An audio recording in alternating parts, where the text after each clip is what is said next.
কম বেশ সময় আমরা ছিলাম। এরপরে আল্লাহ আমাদের সকলকে নিয়ে আসলেন 2 নাম্বার আরেকটা স্টেশনে। এর নাম হলো আলমে দুনিয়া, দুনিয়ার জগৎ। এখানে আসার পরে মায়ের পেটের ভিতরে যে সময় আমরা পেয়েছিলাম, এর চেয়ে আল্লাহ একটু সময় বাড়াইয়া দিছেন। আমাদের কেউ কেউ 10 বছর, 20 বছর, 30 বছর, 50, 60, 70, 80, 90 বছর, 100 বছর, 100 বছর পর্যন্ত আমরা হায়াত পেয়ে আসতেছি। কথা ঠিক কিনা বলে? এরপরে আমাদেরকে তৃতীয় আরেকটা স্টেশনে যাওয়া লাগবে।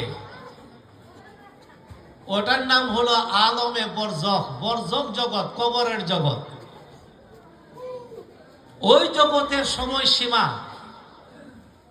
মায়ের পেটের জীবনের সমান নয়।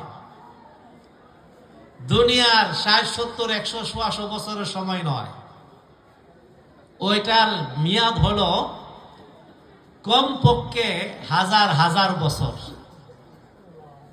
যেমন কবরের সময় কখন থেকে শুরু হয়েছে? বাবা আদম থেকে শুরু হয়েছে।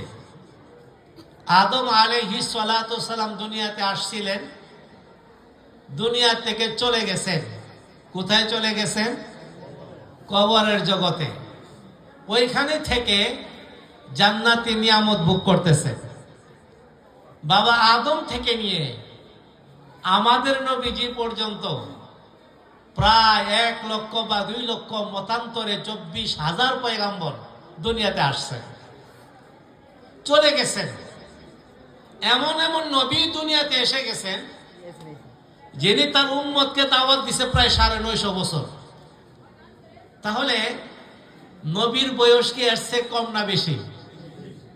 এরকম লম্বা লম্বা বয়স পেয়েছে নবীরা। তারাও দুনিয়াতে আসছিলেন, চলে গেছেন। একেবারে শেষ নবী আজ থেকে প্রায় 1450 বছর আগে আমাদের নবীজি আসছিলেন, তিনিও চলে গেলেন। আছেন কোথায়? আলমে বরজখে, কবরের জগতে। কথা ঠিক কিনা বলেন? এরপরে আল্লাহ তাআলার আমাদের নবীর সাহাবী প্রায় দুনিয়াতে বেঁচে ছিলেন 100 বছর। তারাও দুনিয়া থেকে চলে গেছেন। তাবিঈনরা গেছেন, তাবিঈনরা গেছেন, আইম্মায়ে মুজতাহিদিনরা গেছেন, আমাদের পূর্বপুরুষরা গেছেন। আমরাও যাব, আমাদের পরবর্তী বংশধররা যাবে। একেবারে সর্বশেষ হযরত ইসরাফিল আলাইহিস সালাতু সালাম যখন সিংহায় ফু দিবে, তখন আমাদের 3 নাম্বার স্টেশনের হায়াত, তার মেয়াদ শেষ হবে।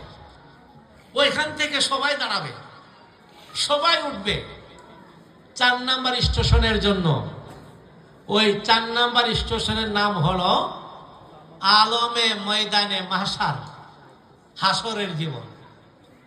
তো আপনারা বলেন, আমরা যে কবরের জীবনের সামনে আমাদের আসতেছে, এটার